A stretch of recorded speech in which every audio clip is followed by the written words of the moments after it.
Savez-vous pourquoi on plante des lentilles à la Sainte-Barbe? En fait, Sainte-Barbe nous vient d'un temps très ancien, au début du christianisme. Et son nom vient du latin « les barbares ». Alors Sainte-Barbe, elle était devenue secrètement chrétienne. Et un jour, son père décide de la marier. C'est à ce moment-là qu'elle refuse ce mariage car il n'est pas chrétien. Son père, furieux, l'enferme dans une tour. C'est pour ça qu'elle est souvent représentée sur une statue avec une tour à côté d'elle et met le feu à la tour. Mais le feu s'éteint miraculeusement. C'est pour ça qu'elle est invoquée dans les morts périlleuses, dans les dangers et notamment les incendies et qu'elle deviendra plus tard la patronne des artificiers, des pompiers, etc.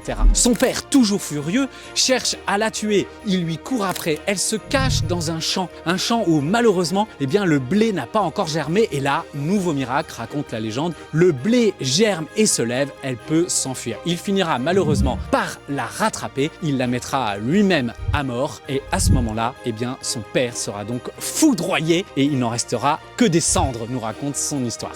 Alors voilà pourquoi on prie Sainte-Barbe et qu'elle est cette patronne des pompiers. Et voilà aussi pourquoi on plante des lentilles à la Sainte-Barbe. En réalité, avant, on plantait du blé parce qu'on avait beaucoup plus facilement du blé dans ses placards.